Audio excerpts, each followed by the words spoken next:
میں آج آخر میں یہ بات کہتا ہوں کہ جو ملک ہمارا ایک سال میں جہاں آج پہنچا ہے، کوئی سوال پوچھے گا اس آدمی سے جس نے کہا جی عمران خان بڑا خطرناک ہے اس لیے میں نے فیصلہ کیا،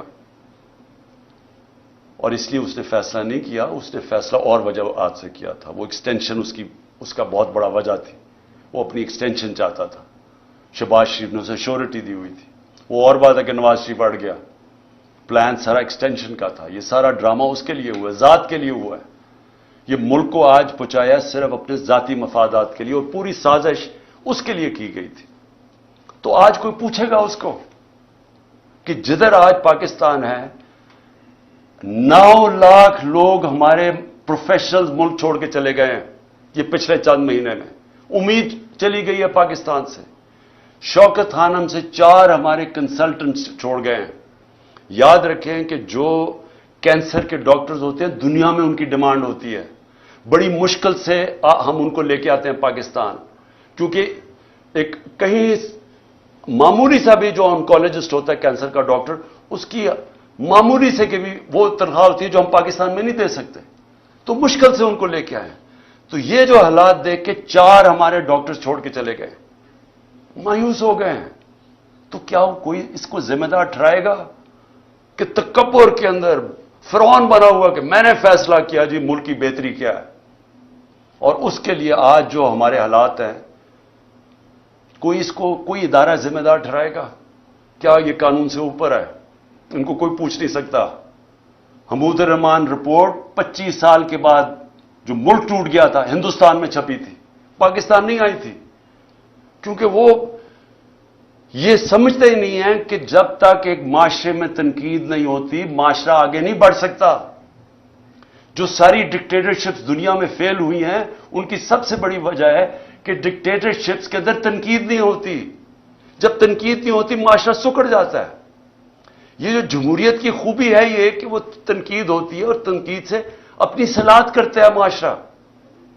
یہاں جب تک ہم یہ سمجھیں گے کہ جی وہ ایک سپر کنگ تھا، وہ جو مرضی فیصلہ کرے، ذمہ دار کسی اور کو ٹھہراؤ، اور وہ آرام سے کسی باہر والے ملک میں اچھی ہوائیں لیتا پھرے، کبھی بھی ملک آگے نہیں بڑھے گا۔ اور آج خاص طور پہ پاکستان کی اس برے وقت میں جو سب سے خوشائن چیز وہ یہ کہ پہلی دفعہ میں نے 1 سال میں جو چیز چینج دیکھا ہے کہ ہماری عوام جاگ گئی ہے، ایک شعور آ گیا ہے۔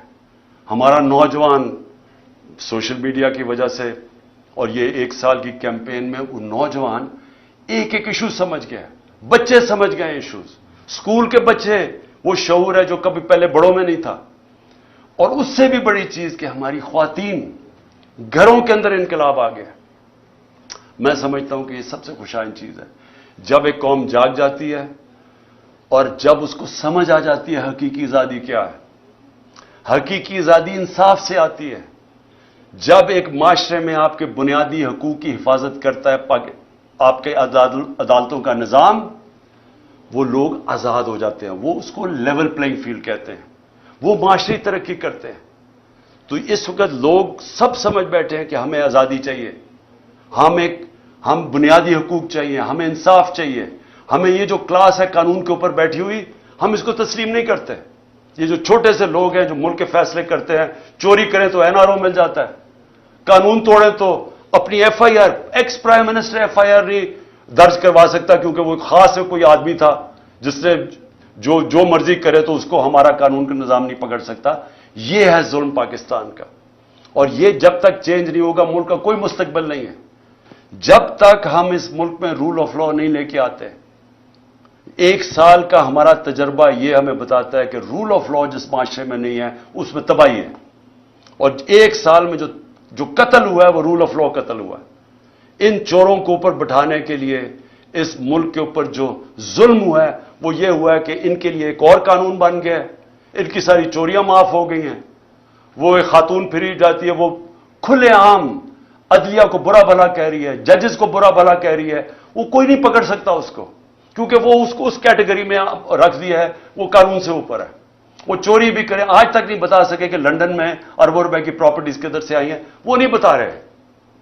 وہ صرف یہ کہہ رہے ہیں کسی کی جرت کیسے پڑی کہ ہمیں سوال بھی پوچھ لیا، وہ یہ اوپر یہ خاص لوگ ہیں، باقی لوگوں کے پاس حقوق ہی نہیں ہے، اور جب مرضی جیل میں پکڑو، رات کو اٹھا لو، گھروں میں گھس جاؤ، 3 بجے اٹھا لو۔ ایک ایکس پرائم منسٹر کے گھر 26 گھنٹے حملہ کیا ہے غیر قانونی طور پہ، صرف اس کو یا اسے قتل کرنا تھا اور یا پکڑ کے جیل میں ڈالنا تھا، اور کوئی قانونی حیثیت نہیں تھی اس کی۔ آپ تماشا دیکھ رہے ہیں، ساری دنیا تماشا دیکھ رہی ہے۔ تو ہماری جو جنگ ہے حقیقی آزادی کی ہے، اور میں سمجھتا ہوں کہ کیونکہ قوم جاگ چکی ہے، یہ جو بھی کریں گے، عدلیہ کے اوپر حملے کریں گے، قوم عدلیہ کے ساتھ کھڑی ہے۔ پاکستان کی وکلا کمیونٹی کو کھڑا ہونا پڑے گا عدلیہ کے ساتھ، کیونکہ اگر آئین گیا تو قوم ختم۔